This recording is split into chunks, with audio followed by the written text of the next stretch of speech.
E aí, gente, vambora? Vamos de podcast do esporte, podcast de Copa do Mundo. Os quartos finalistas estão definidos, hein? As quartas de final da Copa do Mundo agora sim, fechado, adversários definidos e o último dia aí de oitavas de final foi um dia vermelho e verde, né? Dia de Portugal, dia de Marrocos. O Marrocos se classificou para cima da Espanha nas penalidades. Cara, assim, para quem é supersticioso, né, vai olhar e falar, cara, as camisas azuis nas penalidades não tá dando muito certo, né? Não tá dando. O Japão, por exemplo, foi muito mal. E a Espanha vestindo uma camisa azul foi mal demais, né? Foi muito semelhante ao Japão, perdendo cobranças a rodo. O Japão ainda conseguiu marcar uma penalidade. A Espanha nem isso, né? Então, as camisas azuis nas penalidades não tá dando muito certo. Para quem é supersticioso, já começa, né, a olhar para as equipes que têm camisas azuis e falar, olha, se levar para as penalidades, dá para fazer uma brincadeira, hein? Os ingleses ainda, pô, dependendo do jogo com a França, se levar para as penalidades, dá para fazer uma loucura, né? É a mesma coisa os holandeses com os argentinos.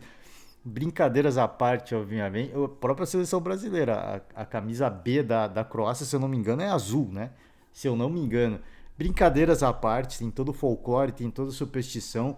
Foi um jogo muito, cara, foi um jogo muito parelho. E o que chama atenção no pós-jogo é a aplicação tática dos marroquinos. A aplicação tática especialmente defensiva. O quanto os caras se doaram dentro de campo, né? Com direito que eu ouvi até o Barolo no pós-jogo e ele falou, cara, se no ano que vem a equipe do São Paulo jogasse com a vontade, né, defensiva que essa equipe do Marrocos jogou, cara, vai ser um ano para ser celebrado, né?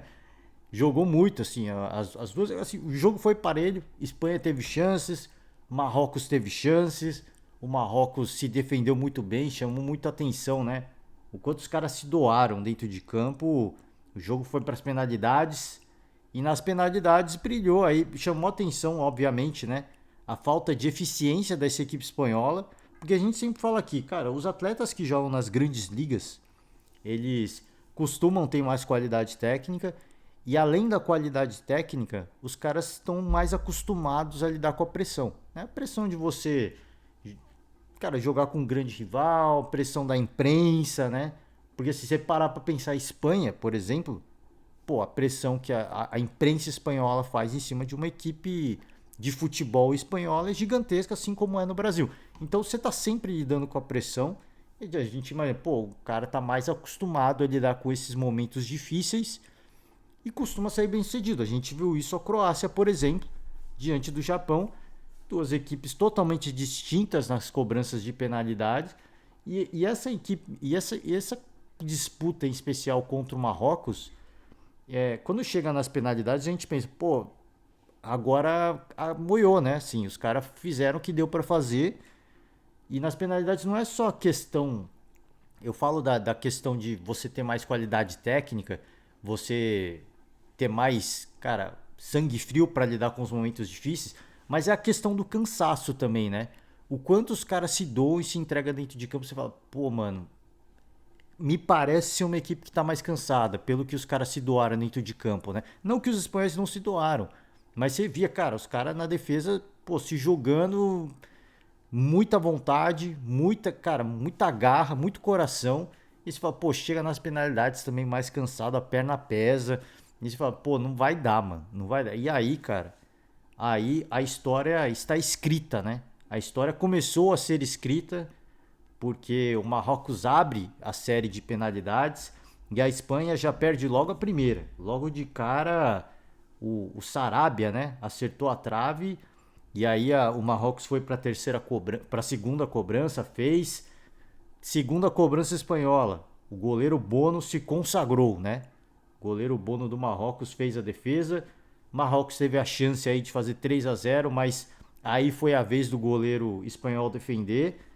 O Busquets, cara, o Busquets foi pra cobrança para tentar dar aquele respiro, né? É assim que, pô, é a mesma coisa do Japão. Chegou na terceira cobrança, quem foi bater foi o Asano, né? O cara que vinha entrando no segundo tempo, o cara que, por exemplo, ajudou a virar o jogo contra a Alemanha, o cara chamou a responsa e marcou. A gente imaginava que fosse ser parecido, que o Busquets fosse marcar. O goleiro Bono mais uma vez se consagrou, né? Defendeu a cobrança do Busquets. E aí o Hakimi, cara, o Hakimi deu uma de louco Abreu, né? O Hakimi baixou o louco Abreu.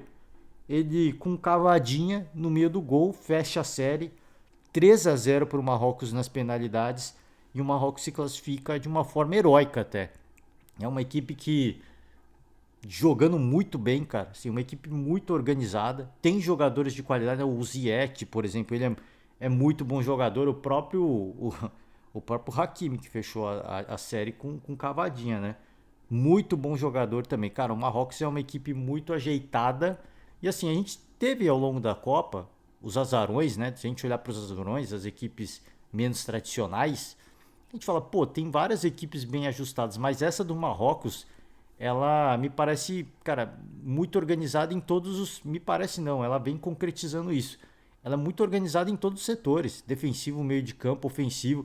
É uma equipe que se defende muito, mas que sabe agredir, que sabe atacar e agredir com perigo, né? Assim, os caras têm um chute de longe, por exemplo.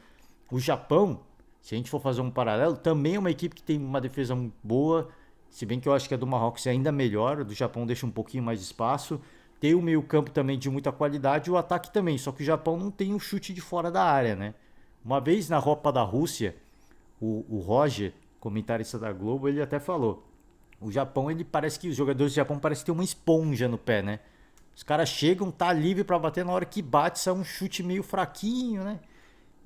Costuma ser assim, não tem o chute de fora da área.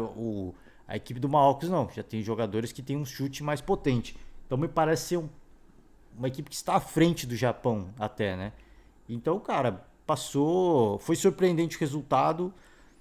Não dá para deixar de dizer que foi um vexame sobre um certo aspecto, né? Pelo fato, assim, óbvio que a derrota, né, a queda da Espanha, ela vinha se desenhando, né? Se a gente olhar, pô, primeira rodada, 7-0 contra a Costa Rica, aí empata com a Alemanha num bom jogo. Pra mim, foi o melhor jogo da Copa. Não sei mais se é o melhor jogo da Copa, tá? Eu tô entre Brasil e Coreia do Sul agora, e entre Portugal e Suíça, que eu já vou falar sobre esse jogo. Então, não só pela quantidade de gols, mas pela forma como foi o jogo, né? Já vou falar sobre isso. Esse jogo, inclusive, também foi muito bom, né? Então, assim, eu já não acho que o Espanha e a Alemanha foi o melhor jogo. Mas empata e aí perde para o Japão no terceiro jogo. Então, assim, a Espanha, que tinha tudo para se classificar em primeiro no seu grupo, terminou em segundo. O Japão terminou em primeiro. Então, assim, essa queda da Espanha vinha se desenhando. Mas a gente vinha vendo as oitavas de final, estiver vendo que as seleções favoritas, quando enfrentaram esses adversários que poderiam complicar, que poderiam aprontar alguma coisa, elas se sobressaíram. Elas fizeram valer toda a sua qualidade, toda a sua experiência. A gente viu isso contra a Holanda. A Holanda vinha oscilando. Goleou a equipe do Catar, a seleção do Catar, porque a seleção do Catar era horrível. Mas fora isso, foi uma campanha meio errática, né, da seleção holandesa. Foi enfrentar os Estados Unidos, perdão, foi enfrentar a equipe americana, não tomou conhecimento. Simplesmente não tomou conhecimento. Você pegar a Inglaterra, por exemplo, goleou o Irã, mas tirando isso, cara, né, você pegar, por exemplo, enfrentou País de Gales. Se bem que, né, País de Gales também não conta. Primeiro tempo que foi mais duro, né? A seleção inglesa já fez uma campanha melhor no grupo, na fase de grupos, mas, cara, assim, a gente poderia, pô, pensando, Senegal poderia aprontar, né? Pelo que fez no seu grupo, parecia que o Equador, por exemplo, ia se classificar tranquilo, o Senegal foi lá e se classificou. Então, assim, pode aprontar, né? Uma equipe que pode fazer alguma coisa, né? Fazer uma fumaça. Pô, a Austrália, por exemplo, quase fez uma bagunça, né? No jogo contra a Argentina. A Coreia do Sul, a gente ficou, pô, equipe perigosa, tem um grande jogador que é o Son.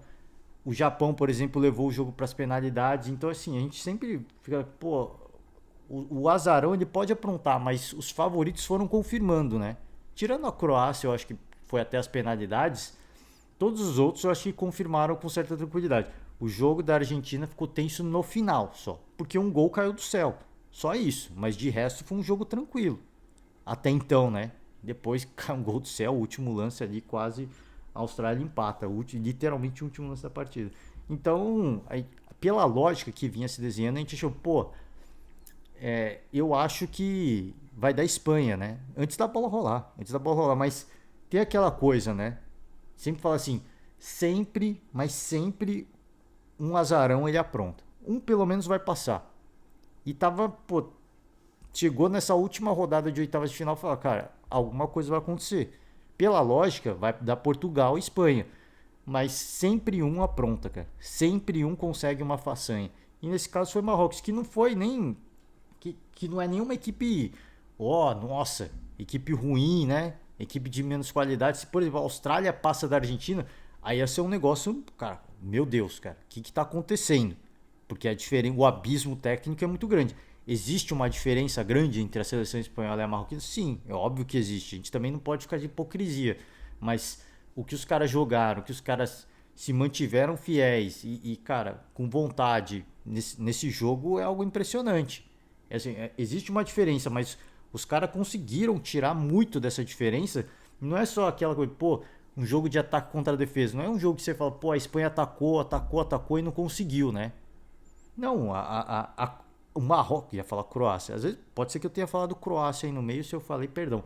O Marrocos ele também ofereceu perigo. Houveram chances de muito perigo da equipe. A equipe marroquina teve chance de ganhar nos 90 minutos. E o gol não saiu, assim como não saiu o gol da Espanha. Então, assim, se você vai falar de justiça, a justiça era ir para as penalidades. E nas penalidades, o Marrocos deu um banho, né? Foi um banho para cima da Espanha, foi 3-0. A Espanha não converteu uma cobrança. O Marrocos perdeu só um. Então, assim, muito merecida essa classificação. Um dia de vermelho e verde, porque do outro lado, né, no outro jogo, do outro lado não, no mesmo lado da chave, mas em outro jogo, o Portugal não tomou conhecimento da equipe suíça. Não, simplesmente não tomou conhecimento. E, aliás, essa partida de Portugal e Suíça me lembrou muito Brasil e Coreia, né? Eu falei aqui, pô, não dá pra falar muito do Brasil porque a Coreia foi de forma ensandecida pra cima do Brasil e foi deixando muito espaço.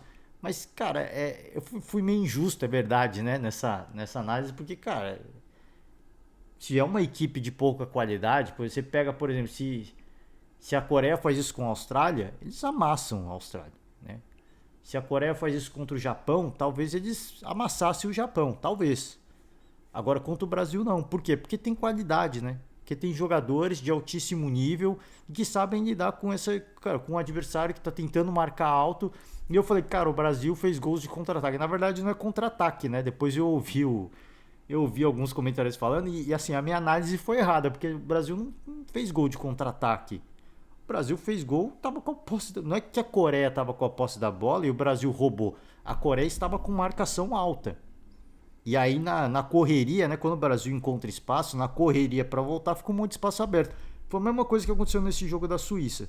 Não é que, nossa, Portugal contra-atacou e fez 6 gols só no contra. Não, assim, a equipe suíça estava com uma marcação muito alta, velho.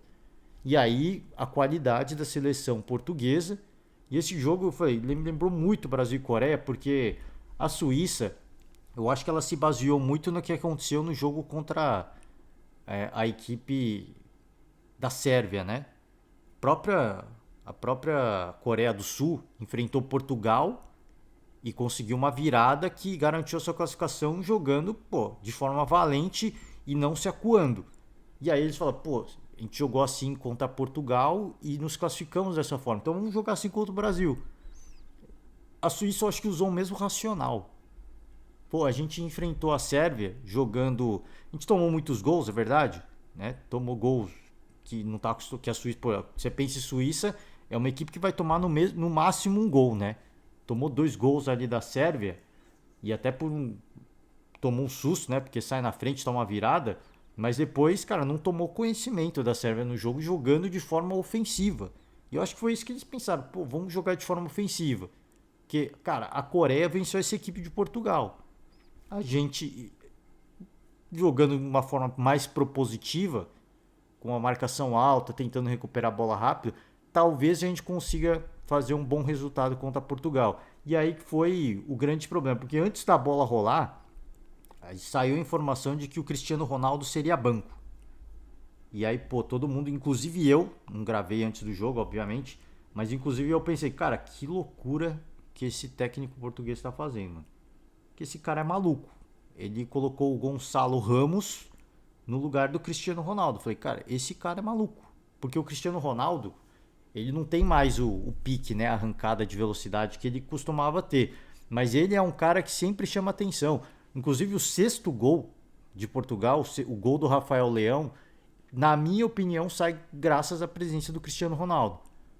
Porque o Cristiano Ronaldo tá lá na grande área e parece que o Rafael Leão vai cruzar para ele. E ele chuta direto, né? Então, assim, tá a marcação e o goleiro tá muito fora do gol. Ele tá adiantado porque se o cara cruzar, ele ia tirar a bola do Cristiano Ronaldo, pro Cristiano Ronaldo no cabeceio. E aí a importância do craque, né? O sexto gol saiu, na minha opinião, graças ao efeito Cristiano Ronaldo. Ele estava ali na grande área, o cara, pô, não vou tomar mais um gol, né? E tomar gol do Cristiano Ronaldo agora é brincadeira, né? É uma sacanagem. E aí ele adiantou para justamente tirar o cruzamento. Só que o Rafael Leão chutou direto, foi muito feliz e fez um golaço, né? Fez um golaço, mas foi, pô, antes da bola rolar, você fica, cara, que maluquice, né? E assim, todo jogo foi uma coisa muito louca, porque os fotógrafos, todos eles, todo mundo, assim, de olho no Cristiano Ronaldo, ele tava com uma cara de bunda, porque assim, o técnico português falou com uma opção tática, né? Só que a gente sempre fica naquela, poxa, eu acho que ele sentiu alguma coisa, né? Eu acho que ele sentiu, deve ter sentido alguma coisa, não é possível. E aí ficou essa impressão, pô, eu acho que ele sentiu, deve estar de fora. E aí quando começa o protocolo, né? Todas as equipes entrando em campo, e no Nacional, o Cristiano Ronaldo tá com uma cara de bunda absurda, tá uma cara de velório, né? Ele tá com uma cara de tristeza que, pô, realmente foi uma opção do treinador, uma opção tática, técnica e tática do treinador para essa equipe, mas a gente sempre fala, contra um adversário que a gente imaginou que no caso era a Suíça que vai jogar fechado, é importante você ter um craque, porque ele vai chamar a atenção de 2 ou 3 jogadores e vai abrir espaço para os outros, né? Era isso que a gente imaginou que fosse acontecer. Não aconteceu. A Suíça foi para cima, que eu digo avançou as suas linhas, tentou marcar muito na frente, né? Tirar o espaço da equipe portuguesa para o quê? Tentar recuperar a bola rápido, fazer os caras se errarem numa saída de bola e tentar uma roubada de bola e aí fazer um gol, né? Acho que a ideia, a proposta da equipe suíça, só que não deu certo, né? Encontrou do outro lado uma equipe que estava muito concentrada, uma equipe que tem muita qualidade individual, é verdade. Assim, a equipe portuguesa é uma ótima equipe, individualmente falando, é uma ótima equipe. E aí a goleada começou a se desenhar e assim, o destino olhou aí sorriu pro técnico Fernando Santos, porque a aposta dele de colocar o Gonçalo Ramos deu certo. O cara simplesmente marcou 3 gols na partida. Ele abre o placar muito cedo, 17 minutos de jogo mais ou menos, ele vai lá, abre o placar, e aí falou, meu Deus, cara, o cara optou, ele bancou essa mudança, e o maluco vai lá e já faz o primeiro gol. E aí chama a atenção que na comemoração vai todo mundo abraçar o cara e o Cristiano Ronaldo, ele não vai comemorar. Ele não vai comemorar com o gol. E aí chama mais atenção ainda, porque o segundo gol de Portugal é o gol do Pepe, né? O Pepe faz um gol e, se eu não me engano, o Pepe, o jogador mais velho a marcar um gol num mata-mata de Copa do Mundo, se eu não me engano. Lendário, né? Highlander o Pepe, né? Impressionante, cara. Impressionante. Marcou um golaço, assim. Pô, a forma como ele chegou na bola é só você ver, cara. Parecia um garotão, mano. Pulando na bola. Ele pulou mais alto que todo mundo na corrida. Cabeceou muito. E aí sim o Cristiano Ronaldo foi lá, fez a festa, abraçou o Pepe, né? E aí chamou a atenção, porque, pô, ele não foi comemorar com o Gonçalo Ramos. Só que assim, cara, você não vai comemorar com... A culpa é... Parece que o cara tá roubando a sua vaga, né? Tá meio que roubando, mas quem optou foi o treinador, não foi o cara que falou, pô, tira o Cristiano Ronaldo aí, né? Eu quero jogar. E não foi isso que aconteceu, mano. Então, assim, meio meio birrinha, meio criancice, né, cara? Assim, pra um cara tão experiente. E assim, ganhar a Copa do Mundo interessa a ele também. Não interessa só o Gonçalo Ramos, não interessa só o Fernando Santos, o técnico de Portugal, não interessa só o Pepe, não interessa o Cristiano Ronaldo. É ele se consagrar na carreira. Ah, mas não jogou. Pouco importa, cara. Vai ter no currículo uma Copa do Mundo. E aí ele entraria como um dos maiores de todos os tempos da história do futebol. Porque é o que falta pro Cristiano Ronaldo, é o que falta pro Messi. É a Copa do Mundo. Pô, a carreira deles fala por si só. A quantidade de títulos individuais que eles têm já fala por si só. A quantidade de Champions League que eles têm fala por si só. Se colocar a cereja do bolo, que a gente fala cereja, parece um negócio pequeno. Essa cereja do bolo que é a Copa do Mundo é um iceberg, né? A ponta parece pequena, mas o que tem por baixo é um bagulho absurdo. O cara viria a se tornar o maior de todos. Maior não, pô. Um dos maiores de todos os tempos. Então, assim, eu não entendo essa birrinha. O jogo acaba até, todo mundo comemorando, com a torcida aplaudindo. Ele sai de campo, dá ali um abraço no Pepe. E depois ele sai de campo mais cedo. Cara, umas coisas mais bizarras, assim, do Cristiano Ronaldo, de verdade. Porque, assim, uma coisa é ele fazer isso no clube dele. Beleza, ele quer jogar. Ou ele quer uma equipe competitiva. Outra coisa é ele fazer com a seleção de Portugal numa oitavas de final de Copa do Mundo. Isso chama atenção. E, assim, é curioso que o torcedor ele tava maluco pro Cristiano Ronaldo entrar. Inclusive, quando ele vai entrar, assim, é um estardalhaço o estádio. É uma comemoração e ele até dá uma risadinha, né? Ele até dá uma risadinha porque, cara, o público estava eufórico para a entrada do Cristiano Ronaldo. E eu achei até que demorou a entrar. E aí ficou ainda para mim, mesmo com aquela cara de bunda que ele tava no banco de reservas, ficou aquela sensação de, cara, ele sentiu alguma coisa, porque ele demorou a entrar. E, assim, Portugal já tava goleando, cara. Portugal já tava com uma goleada bizarra, assim, acho que já tava 4-0. Na hora que ele entrou já tava 5, né, se eu não me engano. Mas, cara, já tava uma goleada, então ele já podia ter entrado, né? E, pô, ele não entrou ainda. Eu acho que ele tá sentindo alguma coisa, porque não é possível. A torcida está clamando a entrada do Cristiano Ronaldo e o treinador não colocou. Então ficava aquela sensação de, poxa, eu acho que sentiu alguma coisa. Ele chega a fazer um gol impedido. Quando ele entra, ele faz um gol impedido. E na corrida, ele dá uma corrida meio xoxa. Eu acho que ele correu meio xoxo porque ele achou que ele sabia que estava impedido mesmo. Mas essa corrida xoxa, eu falei, cara, acho que ele tá com alguma coisa, velho. Mas ele correu mais ou menos porque eu acho que ele sabia que estava impedido, mas fez um belo gol. Tava impedido, mas fez de muito longe, aliás. Fez um belo gol. E esse Gonçalo Ramos mostrou que tem estrela, o Fernando Santos também. Falei, fez um hat-trick. Cara, uma goleada onde Portugal simplesmente não tomou conhecimento. A Suíça faz um gol com o Akanji, cobrança de escanteio. A bola passa por todo mundo, o cara faz o gol e ali parecia que, cara, tava 4-0, né? Aí fez 4-1, falei, cara, vai ser o mesmo placar do Brasil, não é possível, né? Até nisso os caras vai ser parecido. A forma como a Suíça tá adiantada e tomando gol a rodo e não muda o jeito de jogar, né? Até você tomar o segundo é compreensível. Você, pô, vamos seguir marcando adiantado porque vai que dá, né? Vai que dá. Pô, aí você toma o terceiro, toma o quarto, os caras não mudam. Os caras continuam com as linhas bem adiantadas, deixando muito espaço. E Portugal deitando e enrolando. Porque tem qualidade. Se é um time que não tem qualidade, daria certo. Mas Portugal já tinha mostrado, assim como o Brasil mostrou para a Coreia, Portugal mostrou, olha, aqui tem uma equipe boa. Boa, estou sendo errado. Aqui tem uma ótima equipe. Nós estamos prontos para isso. A gente veio aqui para ganhar o jogo, para se classificar para as quartas de final. A gente está aqui para disputar o título. E os caras não entenderam isso. Uma partida muito mal, por exemplo, do Shaqiri. Cara, cada cruzamento, ele teve uma cobrança de falta que passou muito perto, é verdade. Mas, cara, as cobranças de escanteio do Shaqiri, o próprio Shaqiri muito mal no jogo. Assim, a equipe suíça, de uma forma geral, muito mal. Opções questionáveis, né? Opções táticas questionáveis.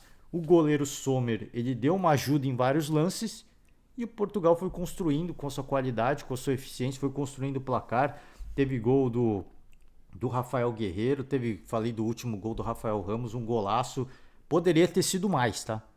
Poderia ter sido mais. Assim como foi o do Brasil, a gente falou que poderia ter sido mais. Esse jogo poderia ter sido mais.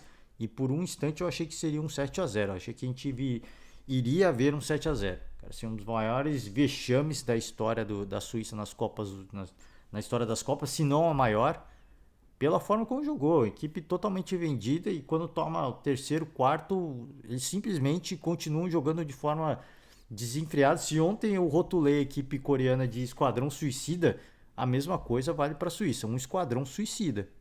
Eles foram pro tudo ou nada, só que não deu certo. E aí quando não dá certo, não tem um plano B, né? E não é só questão de ter o plano B, os caras mentalmente acabam, né? Como é que você vai mudar a mentalidade? Não tem como, né? E aí o plano B era continuar para frente, tentar fazer um gol e foi só tomando mais. E aí a casa caiu, né? E aí Portugal passou de forma. E aí talvez algumas pessoas falem, pô, o Brasil fez um gol só nessa equipe, Portugal fez 6, né? Mas é outra partida, cara. Se você olhar o que a Suíça fez contra o Brasil e o que a Suíça fez com Portugal, são coisas totalmente distintas. Contra o Brasil, a Suíça pouquíssimo tentou qualquer coisa. Então, algumas arrancadas ali pelo lado esquerdo, né? Ali pelo lado do lado direito da defesa do Brasil, porque eles sabiam que não tinha um lateral de ofício, tinha um Militão, eles tentaram ali umas arrancadas por ali que não deu certo, mas fora isso, velho, eles não tentaram nada. Eles se retrancaram, falaram, é aqui que a gente vai ficar, daqui não saio, daqui ninguém me tira. Contra Portugal foi diferente. É óbvio que eu falei, pô, se pega, por exemplo, uma equipe como o Japão, como a Coreia do Sul, é capaz da Suíça ter saído com um resultado bastante expressivo, como fez contra a Sérvia, por exemplo. Se pega uma equipe como uma Sérvia, dá certo. Agora, você pega uma equipe, cara, com uma qualidade que tem Portugal, que é o Brasil, que tem a França, vai dar ruim, cara. Vai dar ruim. Se provou uma estratégia muito ruim contra o Brasil, da Coreia do Sul contra o Brasil, da Suíça contra Portugal, mesma coisa. Placares muito elásticos, melhor, cara, talvez um dos melhores jogos da Copa, ao lado do jogo do Brasil contra a Coreia. E não foi um jogo só de contra-ataque, não. Agora vamos me corrigir. O jogo do Brasil não foi um jogo só de contra-ataque. Eu fui injusto. Porque a Coreia do Sul não tinha a bola. A Coreia do Sul não tinha o controle do jogo. Eles estavam com a linha adiantada. E aí o Brasil encontrou. A mesma coisa do Suíça. Eles não estavam com a bola e com o controle do jogo. Que aí Portugal rouba e arranca e consegue. Não. Eles tinham a bola. Os caras que estavam adiantados e eles encontraram espaço. E brilhou mais uma vez a estrela do Rafael, do Gonçalo Ramos, né? Rafael Gonçalo Ramos e do Fernando Santos, o técnico de Portugal, que bancou o cara, tirou o craque. E aí, antes da bola rolar, a gente falou: ó, vai dar ruim isso aí, hein? Vai dar ruim isso aí. Mas deu bom, Portugal passou.